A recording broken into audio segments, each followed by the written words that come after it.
kapaskuhan pa rin. Kaya ganyan ang atin pong nakalagay dyan sa screen. So, yeah, Merry Christmas. Hanggang 3 Kings daw yan eh, sabi nila, di ba? So, yeah.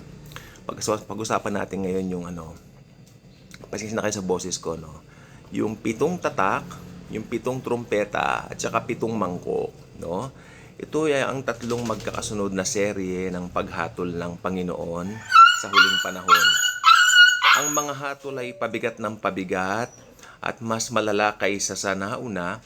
Ang 7 tatak, 7 trumpeta at 7 mangkok ay may koneksyon sa bawat isa. Ang pam-7 tatak ang nagpapakita sa 7 trumpeta. Okay ha? Ang pam-7 tatak ang nagpapakilala o nagpapakita dun sa 7 trumpeta. Nasa pahayag 8, 1 hanggang 5. Basahin na lang po natin sa bahay, no? Basahin na lang po nyo ng sarili. At ang 7 trumpeta naman ang nagpapakilala sa 7 mangkok. Meron siyang, kumbaga, ini-introduce niya bawat event. Pagkatapos ng bawat isang event, papakilala niya yung isa. So, nakakatakot po siya. O tignan po natin itong mga talata. Mababasa po ito sa pahayag 11, 15 hanggang 19. Tapos, mababasa po ito sa pahayag 15 o 1 hanggang 8. O tignan po natin yung unang 4 na 7 tatak ay kilala bilang 4 na mga ngabayo ng pahayag. Ito siguro madalas yung marinig sa ating Daily Good Vibes vlog ito, no? Ito po yung unang 4 na 7 tatak, no? Oo, yung kumbaga yung first 4 na tinatawag. Ang unang tatak, alam naman natin, nagpapakilala to sa Antikristo. Nababasa po ito sa pahayag 6, 1 hanggang 2. Ang pangalawang tatak naman po ay magiging sanhi ng isang malaking digmaan. Alam natin yan, pahayag 6, 3 hanggang 4. Itong pangatlo naman po na sa 7 tatak ay ang magiging sanhi ng taggutom. Mababasa po sa pahayag 6, 5 hanggang 6. Okay? Pahayag 6, 5 hanggang 6. Okay? Tama naman ako. Ang pang-4 na tatak naman ang magiging sanhi ng salot. So, pinag-uusapan na po dito salot. Kaya sa mga naniniwalang tribulation na ngayon, makinig po kayo mabuti rito, no? Yung pang-4 naman ay magiging sanhi daw ng salot. Patuloy na taggutom at patuloy na digmaan. Akalain mo may digmaan na may taggutom pa? Mababasa sa pahayag 6, 7 hanggang 8. Okay. Ano naman po yung ikalimang tatak? Ang ikalimang tatak naman po ay magpapakilala sa atin sa mga taong pinatay dahil sa kanilang pananampalataya sa huling panahon. Ano doon? Talungin ko po kayo, paano sila pinatay? Aha, matatalino ang mga Daily Good Vibers ito. Alam niyo na sagot, no? O, alam niyo na. Check! Diba? Pababasa ito sa pahayag 6, 9 hanggang 11. Pinakinggan ng Diyos ang kanilang paghingi ng katarungan at ililigtas sila sa kanyang panahon. Sa anyo ng ika-6 na tatak, kasama ang trumpeta at mangkok ng puot ng Diyos. Okay, nang buksan ang pang-6 sa 7 tatak, isang mapaminsalang lindol at ang naganap at naging dahilan ng malaking kapinsalaan at pagbabago at maging ng mga tanda sa langit na hindi pa nasasaksihan kailanman. Sasabihin niyo tribulation na, samantalang magkakaroon na ng mga tanda sa langit na hindi pa nasasaksihan kailanman. Mangyayari po yun sa Great Tribulation. Kaya wala pa tayo sa tribulation, no? Mababasa yan sa pahayag 6, 12 hanggang 12 hanggang 14. Okay, tingnan natin to. Yaong makaliligtas ay magmamakaawa at sinasabi nila sa mga bundok at sa mga bato, mahulog kayo sa amin. May singaw kasi yung aking dila kaya ganito ako magbasa, no? Ganito yung boses ko. At sinasabi nila, siguro alagyan ko na lang ng antatawas tong dila ko. At sinasabi nila sa mga bundok at sa mga bato, mahulog kayo sa amin at kami inyong itago sa mukha noong nakaupo sa luklukan. Si Jesus po yon. Nakakatakot po ang anyo ni Jesus sa mga hindi mananampalataya. Makikita mo yung kanyang glory. Nakakapuksa talaga. Talagang nakakatakot. Parang kidlat yung mga mata niya na nakakatakot siya. Nakakatakot ang dating niya. Okay? So ayan, sapagkat dumating na ang dakilang araw ng kanyang kagalitan at sino ang makakatayo? Yung kagalitan niya, yung galit ng Diyos sa mundo, isasagad na po niya rito. Balikan natin ito.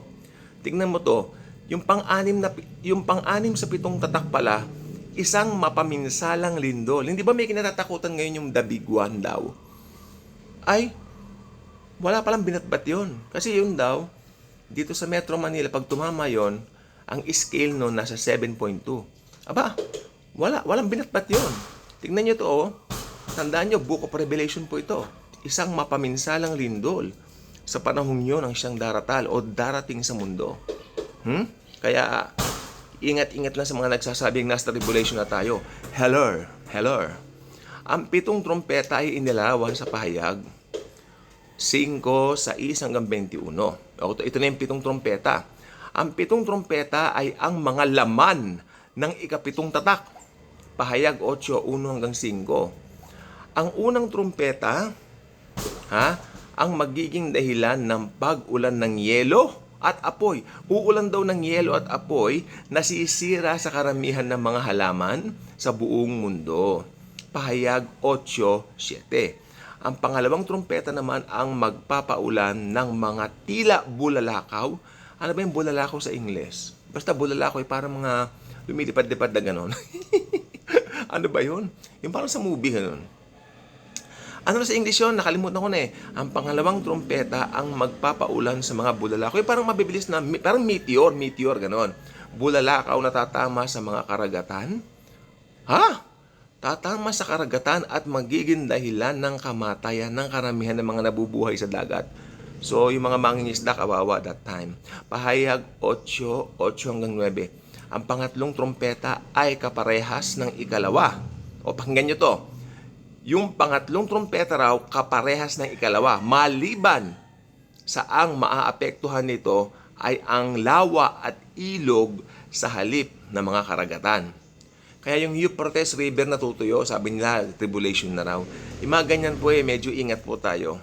Natutuyo po yung Euphrates River. Ano ngayon? Wala pa tayong tribulation.